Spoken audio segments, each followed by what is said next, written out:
ഓർക്കണം കേട്ടോ, ഈ കാലഘട്ടത്തിൽ ഉദരത്തിൽ വളരുന്ന കുഞ്ഞിനെ നശിപ്പിക്കുന്ന ഒരു പുതിയ തലമുറ രൂപപ്പെടുന്നുണ്ട്.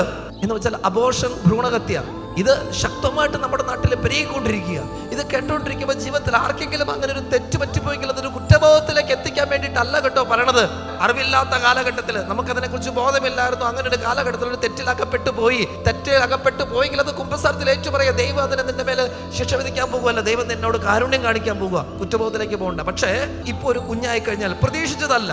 ഇപ്പോൾ ആ കുഞ്ഞ് വന്നിട്ടുണ്ടെങ്കിൽ ഞങ്ങൾക്ക് സാമ്പത്തിക കാര്യങ്ങൾ തടസ്സമാവും, ജോലിക്ക് തടസ്സമാണ്, അല്ലെങ്കിൽ കുടുംബത്തിൽ എന്തെങ്കിലും പ്രശ്നങ്ങളുണ്ട്, അത് ഞങ്ങളുടെ സന്തോഷത്തിന് വേണ്ടി ഞങ്ങളുടെ ശാരീരിക ബന്ധത്തിൽ ഏർപ്പെട്ടു, പക്ഷേ അതിനിടയിൽ കുഞ്ഞായി പോയി, അതുകൊണ്ട് നശിപ്പിക്കാമെന്ന് തീരുമാനിക്കുന്നവര്, പ്രിയമുള്ളവരെ, ശക്തമായിട്ട് നമ്മൾ പ്രാർത്ഥിക്കണം കേട്ടോ.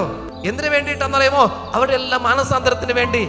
ദൈവമേ, ഒരാളുടെ പോലും സ്വാർത്ഥത മൂലം ഒരു കുഞ്ഞു പോലും ഈ ലോകത്തില് നഷ്ടപ്പെടാൻ പാടില്ല. ജീവന്റെ വില അത് പ്രധാനപ്പെട്ടതാ.